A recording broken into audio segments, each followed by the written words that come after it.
You are listening to the Horse Radio Network, part of the Equine Network family. You're listening to the Stable Management Podcast, where we discuss the barn management topics that you're passionate about. Hi, everyone. Welcome to the Stable Management Podcast. Our goal is to bring you a real-world look into the parts of horse farm management that you love or hate most, such as stall bedding, farm equipment, and pasture maintenance. During each bi-monthly episode, we'll be joined by an expert guest who shares their experiences with and perspectives on an important stable management topic. Running a barn means you're responsible for a lot more than feeding charts and turnout schedules. You're managing horse health, communication, inventory, and the daily details that keep everything running smoothly. Chewy helps simplify one of the biggest parts of that job, keeping your barn stocked with the products your horses depend on. Chewy carries the brands you trust for feed, supplements, fly control, grooming, and everyday barn essentials, and delivers them fast. And it doesn't stop with the horses. You can stock up on supplies for your dogs, barn cats, goat companions, and even chickens, all in the same order. With free shipping on orders over $49, restocking is straightforward and predictable. No extra trips to the store, no added stress. When your plate is full, Chewy helps you stay focused on what matters most, the critters in your care. For life with horses, there's Chewy. Start shopping for your barn at chewy.com/equine. I'm your host, Hailey Pfeffer, and my guest today is Dr. Marie Skiffington from Ocean State Equine Associates. Thank you so much for joining me today. Oh, thank you for having me. I'm very excited to talk about the senior horse stuff. Yes, so our topic today is something that I think all of our readers deal with as our horses age. It's unfortunately something that we all have to think about. So could you just start by telling us what we actually mean when we say a horse is senior, and what does this mean from a management standpoint and also from the veterinary standpoint? Yeah, so I think there's a couple different ways you can talk about senior horses at this point. There's the chronologically definition, so like age related, so 18 plus is kind of considered senior horses now. And then I think what we kind of forget about is kind of like their physiological definition, because you have some horses that are 18 that act 4 years old. You have some horses that are 30 years old that act 30, and then you have like the 30-year-olds that act like mid-teens. So I think what senior definition now is kind of like your actual age and how the horse actually is. And I think it's very dependent on each horse in general, how we want to start adjusting care. I think an old 30-year-old that acts 30, we're going to treat them different than kind of like your 18-year-olds, where I feel like right now, like 18s, like 15 to 18s, some horses are coming into their prime and it's like the best years of their life. So we kind of just take it day by day or year by year with these guys. But no matter what, I think having a good relationship with your vet in general is great. And a lot of times, a lot of things can be caught on like the annual vaccines or wellness exams. Older horses, like probably like your 20 plus or 25 plus, maybe biannual exams just to kind of stay on top of everything. But yeah, so I think like once they kind of get into like the 20s, maybe start adjusting care, of course, unless something else is going on that you're like suspecting, oh, they're kind of slowing down in this. But probably like around that age, I would probably start adjusting some of their stuff, like diet if needed. But yeah, at least having like a yearly exam with these older guys is perfect. And that'll just like entail like physicals, blood work. Do they need a lameness evaluation? Definitely dental exams and basically diet evaluations, because they like to change up some things when they get older. Yeah. Definitely. Yeah, I think I have a miniature horse who's turning 16 this year, so I know she's has plenty of life left in her, but I, of course, am starting to worry about metabolic issues because she's kind of hitting that age for PPID. Yeah. And my vet's like, stop looking at the calendar. Like, let's look at the horse. Yes. Yeah, I mean, I would say like our oldest horse in the practice is a mini horse, and I think he's like 45 this year. Oh, of course, he has like his own issues, but he is a champ. And I mean, he's on a lot of medications, but he's really cool. But yeah, I mean, I think it's like listening to your horse too. Like owners know their horse is the best. So they're going to know like the more subtle changes. And if we see them once a year, I mean, hopefully we see them once or twice a year and we don't have to come out for emergencies, but I love seeing some of these older guys once a year because I know they're doing great. Definitely. Yeah. Yeah. Yeah. So that leads me into the common health issues that we see in older horses. Obviously, like metabolic concerns might be one in some, but are there others that we tend to overlook or just some that we should be more aware of? Yeah, I mean, I think you hit it right with the metabolic conditions. As everybody gets older, even humans, like things start slowing down. Of course, we have PPID or Cushing's, that it was formerly known as, which is a endocrine disorder, kind of like a tumor in the pituitary gland. So that can kind of wreak havoc in these horses, mainly like their immune system can get compromised. And of course, if they're overweight, you worry about like their insulin. And then, of course, the dreaded L word, laminitis. So we like to keep that in check. And it's never wrong to do kind of like screening exams just to kind of stay on top of it. So metabolic is one of our biggest ones we worry about with the older horses. I think kind of like coming more into the light now, since medicine always changes. I think dental disease is a very big one with these older guys. And I think we'll be talking about it a little bit more later, but I mean, that can relate to a lot of things like their weight loss. If they have horrible teeth, they're more prone for colon impaction just because they can't utilize their hay as well. Of course, you get like the tooth root abscesses and chokes, horses that can't eat properly or whatever. That's like another big reason why they do chokes. But I think dental disease is a very big one that we're being a little bit more aggressive with later in life. Where I know when I was a kid, the teeth get done once a year and good luck to us.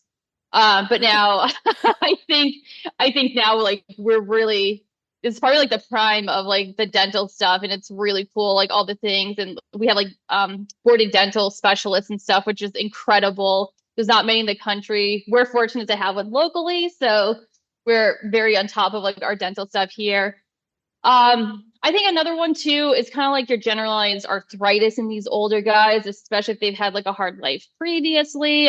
Horses are starting to live longer, so we're starting to see more arthritis things going on with these guys. So this is like a whole different management thing, whether it's injections or like daily non-steroidals. And we got to talk about that too later if we need to. But I would say those are probably my big three things I deal with the senior guys. But yeah, and I think weight loss is a bit an interesting one because sometimes it can be weight loss, and a lot of times it's just like muscle mass loss because they're just not doing anything because people think they're older, they can't be used. I don't believe that. If I think if a horse is fit and comfy, I think older horses should be ridden because I think it's better for them to keep moving and be happy. But yeah, those are my big three ones for older horses. So a question that we often get is there really anything that you would consider to be like normal aging? So could you tell us if that's something that you consider to be a real consideration? And then also, how can barn managers distinguish between those like normal changes and signs that there might be actually a more serious problem going on? Yeah, so I think that's like tough question because I never really thought about it because I think I've always had like the science mind of this one.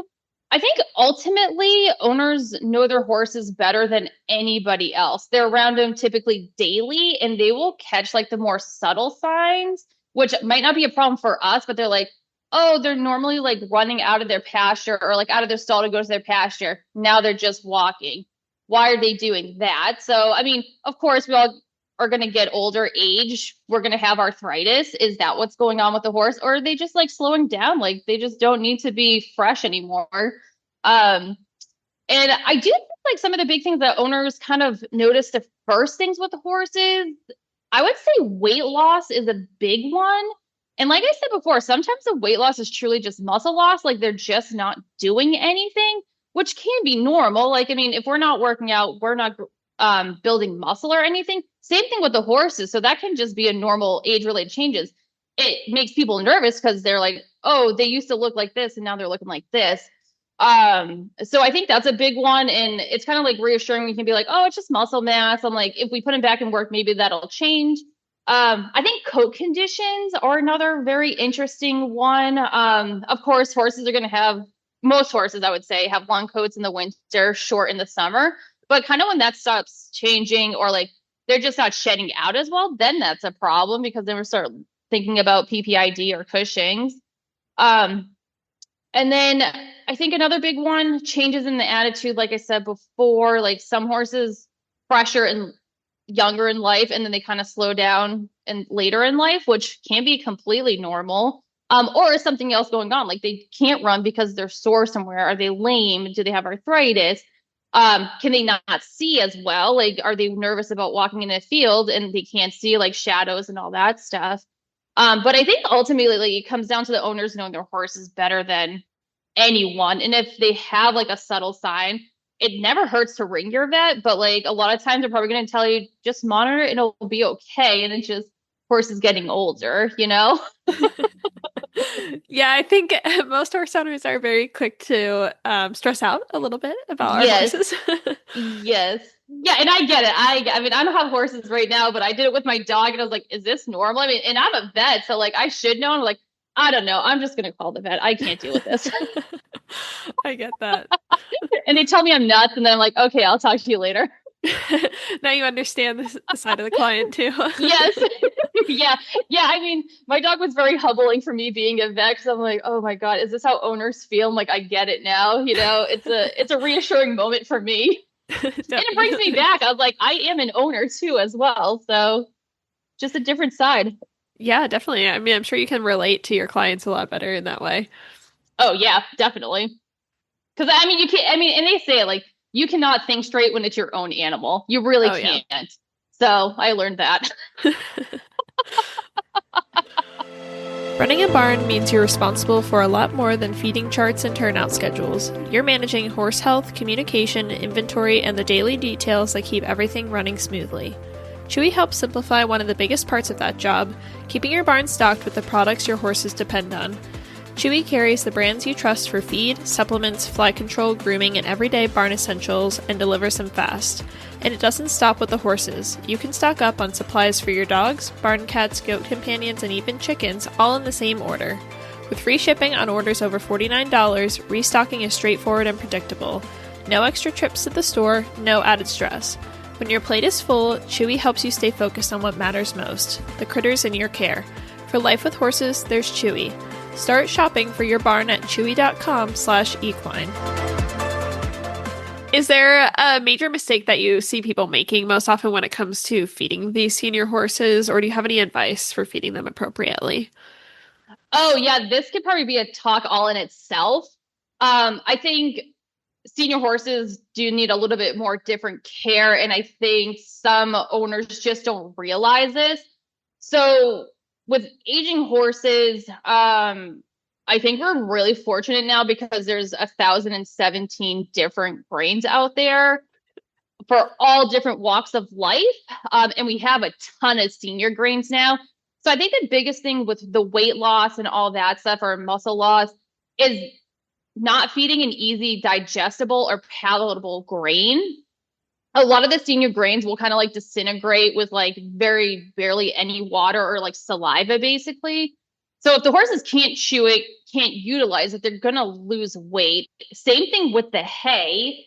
Hay is a very interesting thing with some senior horses. Of course, like this comes back to like the dental topic. If horses don't have good teeth, they're not able to utilize the hay as well. And so they're going to lose weight from that as well.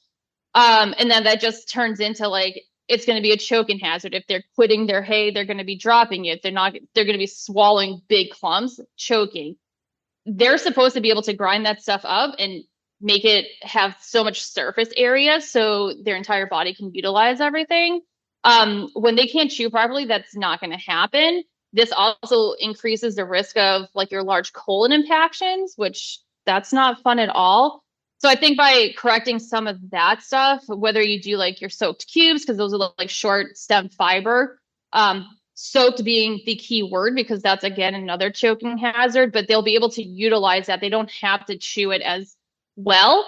Or dengy hay, which is kind of like another short stem fiber, and that's pretty soft. And then of course, like with our senior only grains, those can be the only thing in their diet as well. You just have to feed it appropriately.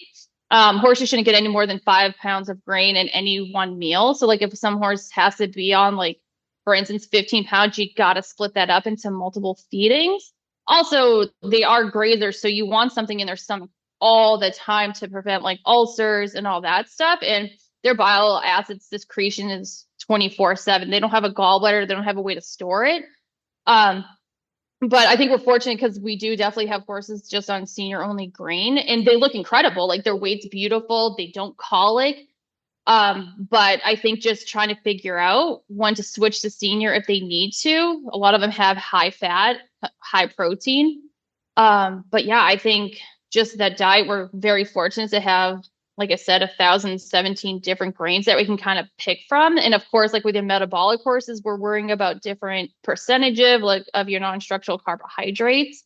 So there's plenty of senior grains that go kind of like in that spectrum for the percentage. Of course, is like balancers, and then you're gonna have some senior horses that don't really need to adjust the diet. Like their teeth are great and they look great. We just want to make sure they're getting the optimal use out of their grain and hay. So yeah, that's a really good topic to talk about. It's funny that you mentioned all the options because I'm pretty sure that just about every time I go to the feed store, I see a new senior horse feed of some sort. And I'm like, well, maybe I should be thinking about this one. It's overthink them. Yeah. And it's funny when owners ask me like, oh, I'm on this. I was like, okay, I'm going to do what everybody else does right now is Google them, which I say don't do. But it's just like, there's so many to keep track of. I'm like, I have no clue if this is safe, if this is ideal. So I literally have to like Google it to figure everything out because there's a lot of them. Oh, yeah. And then you have like the senior horses. I call it like, and it's typically like old geldings, like picky old man syndrome, where like, and this is infuriating for, I think, every single vet I know is like, they'll love one grain one time, eat it for 2 weeks, and then just stop eating. And then you have to switch them, which is not ideal. And it's infuriating, but it's just sometimes you have to do that. And they become so picky later in life.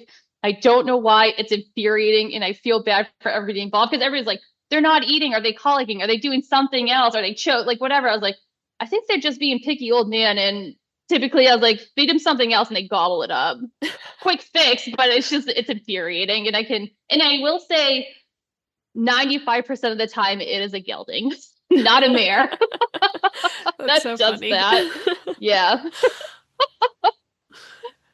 So you also mentioned the role of the dental care in basically any senior horse problem that we see. Mm-hmm. I think that might be the most common one that we hear about from readers. So could you tell us what you would ideally like a senior horse's dental care program to look like? And then just remind us of how that impacts their overall health and condition. Yeah, definitely. So I think I've touched on a little bit of this, but for senior horses, depending, of course, on how their teeth are, I would at least recommend an annual exam. When I get my more seniors, I at least try to do twice a year dental exams. Not saying we have to do everything every single exam. It's just nice to keep track of them and see how their teeth are looking. So horses' teeth are the hypsodon, so it means they continue to grow over a lifetime, but there is a finite amount of tooth in their head. So as time goes on, they wear away their teeth. And then eventually, if they do live long enough, they kind of expire their teeth. So like they either go missing, they're loose, food can kind of pocket around that, they can fracture, they lose their grinding surface, like they can be very smooth. So I think kind of doing those exams, keeping on top of that to make sure, are we taking out painful teeth? Is anything changing? Do they have sharp enamel points?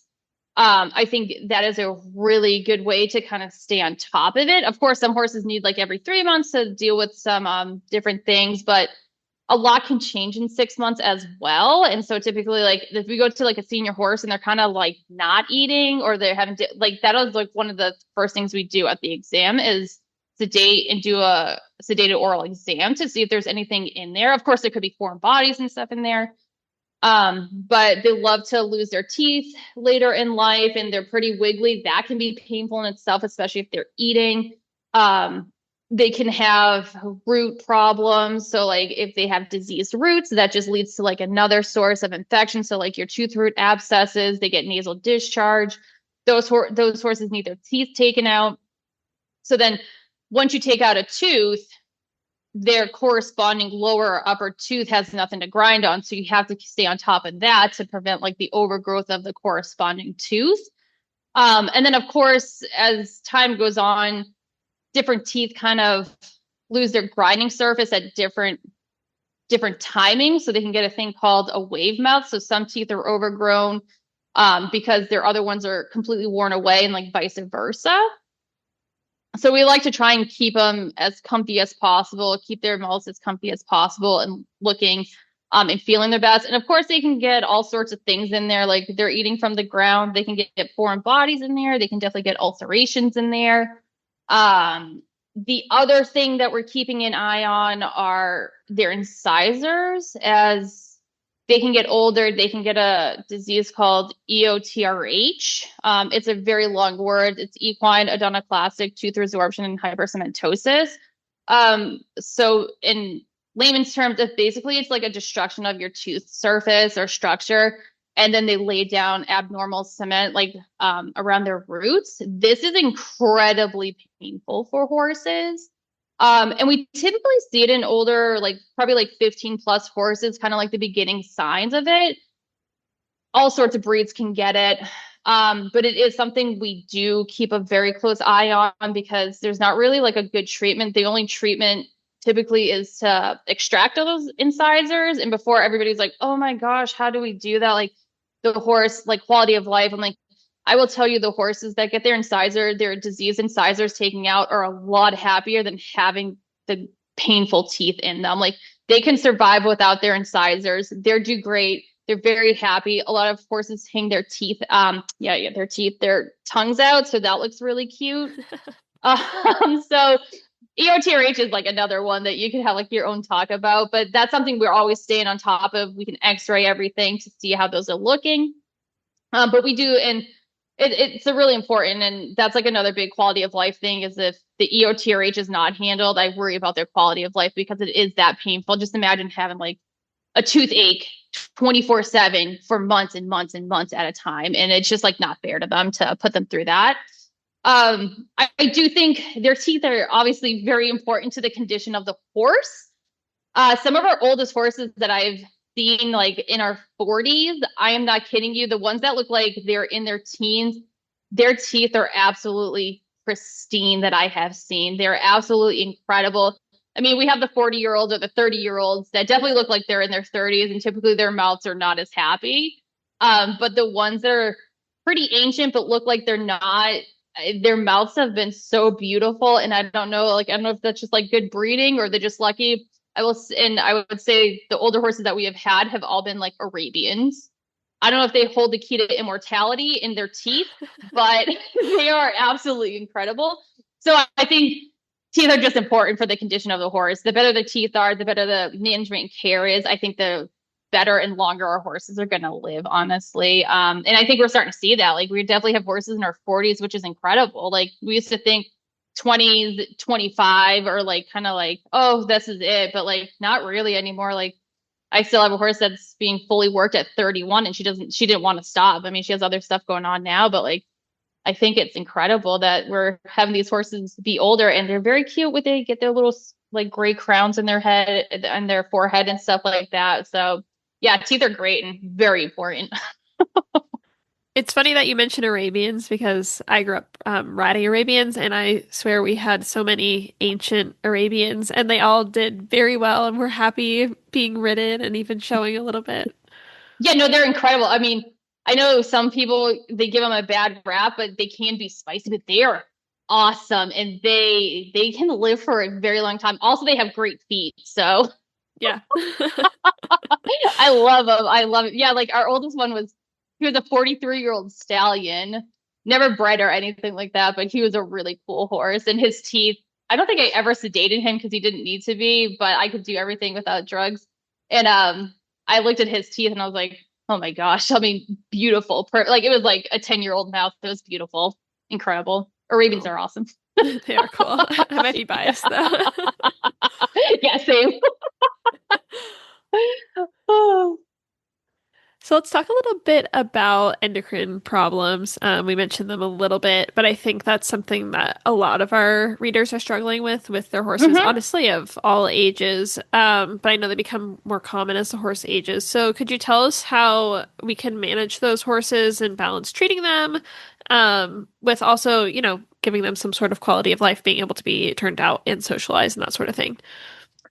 Yeah, I mean, that is a big topic. So like our big metabolic things we're worrying about in these older horses, obviously our Cushing's or like PPID.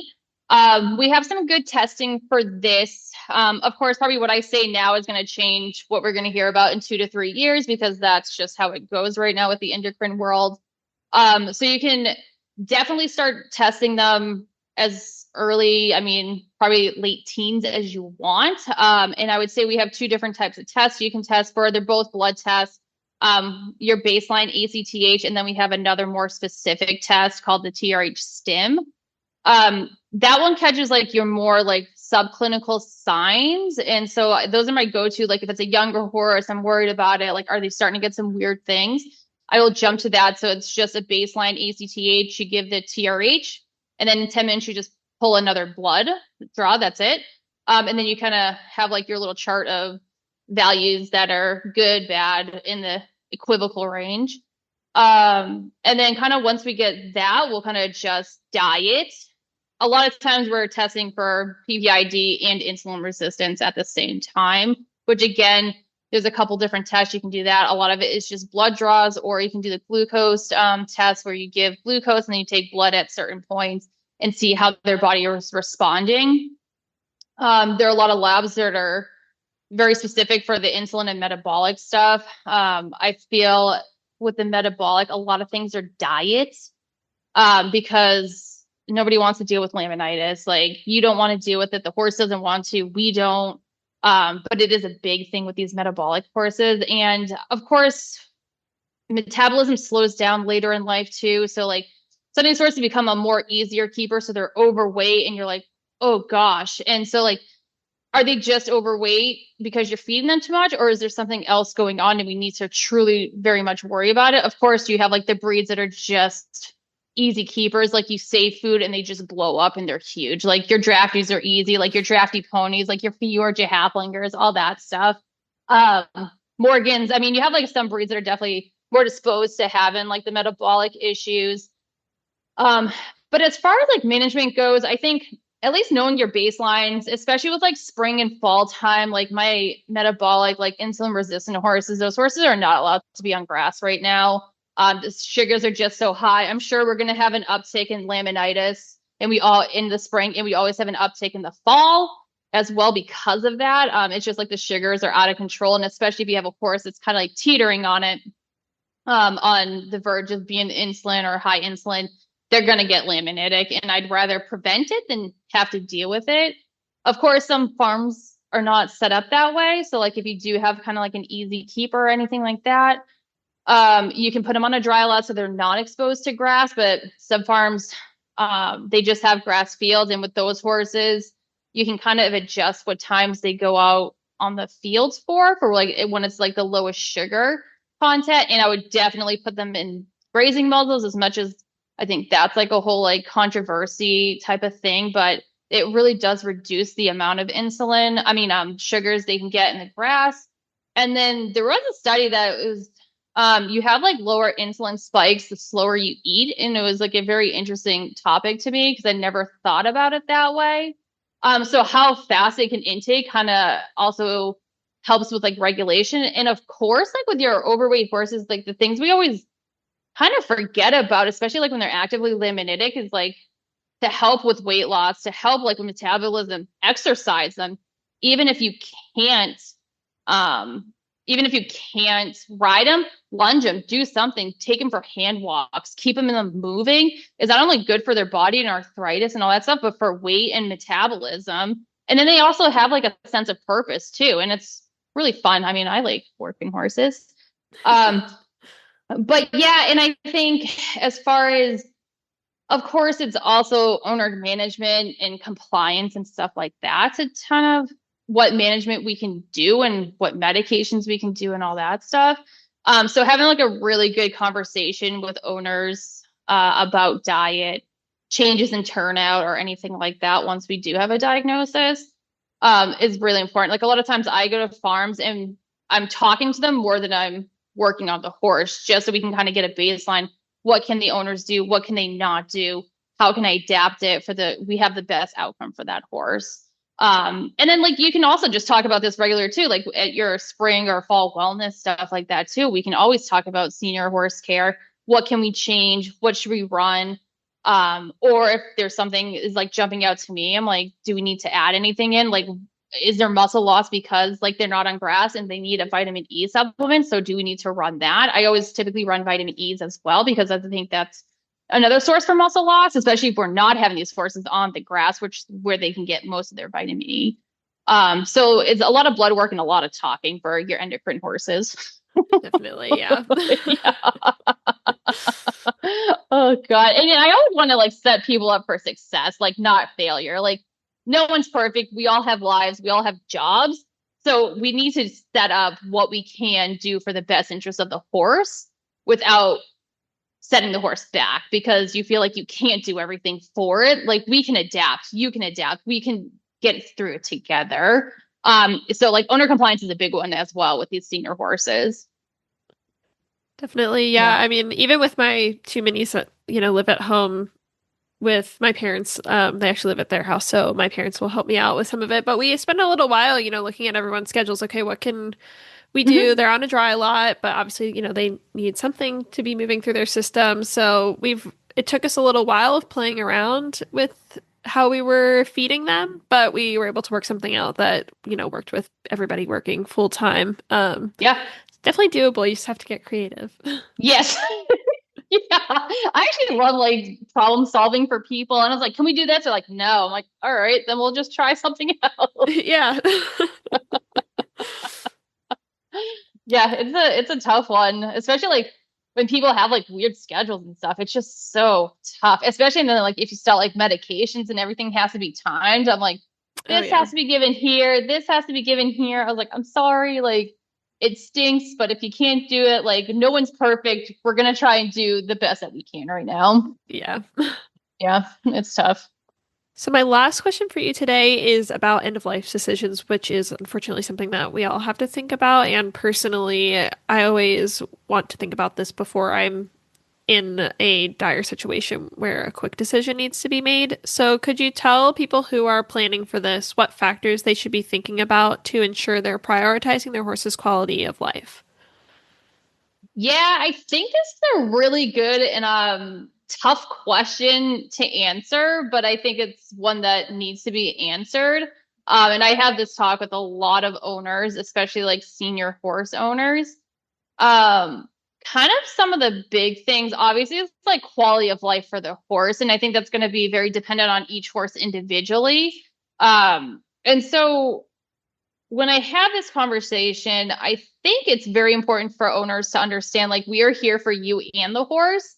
And so don't feel like self-conscious about bringing this up with them, even though if the horse is like in a good place, about having this conversation, because the more you can plan, the better the outcome can be, whether that's like treatment or unfortunately humane euthanasia.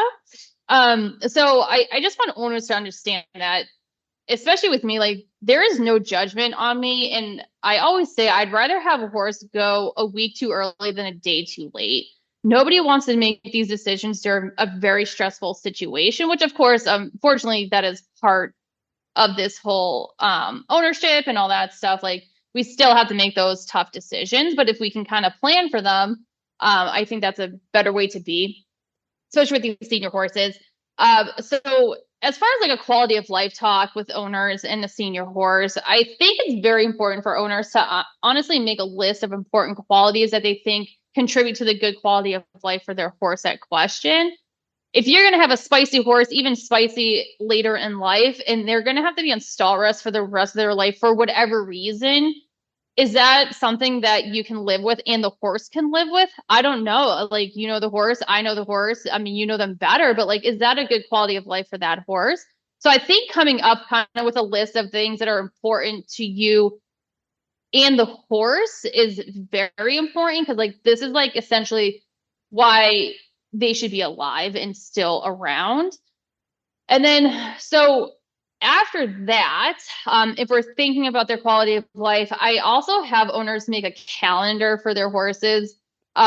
and saying, is this a good day or a bad day for the horse? Once they start having more bad days than good days, I think this is a very important time to have that conversation about quality of life. Ultimately, it comes down a lot of times to like chronic pain.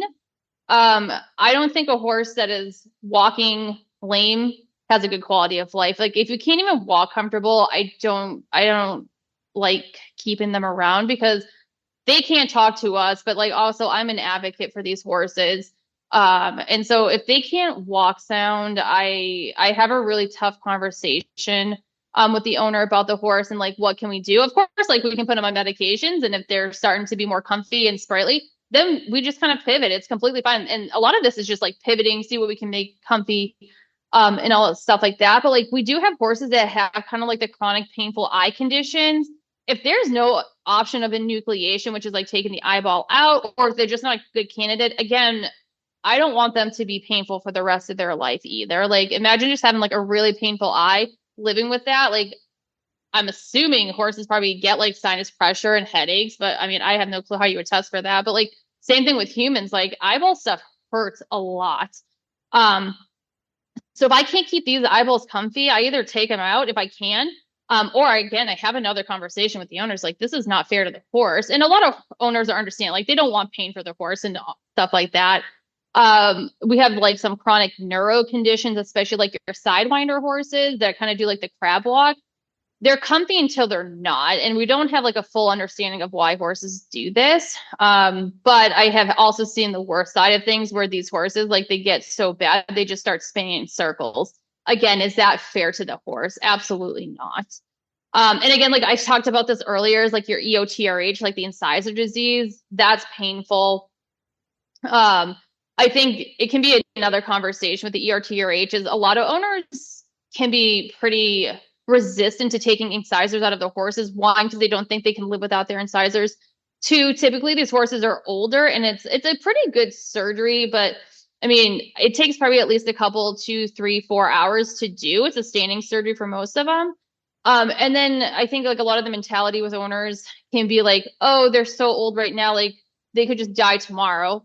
Well, then we make that happen. Like they shouldn't have to go through pain for the rest of their life just because they are old. Like that's not fair to them.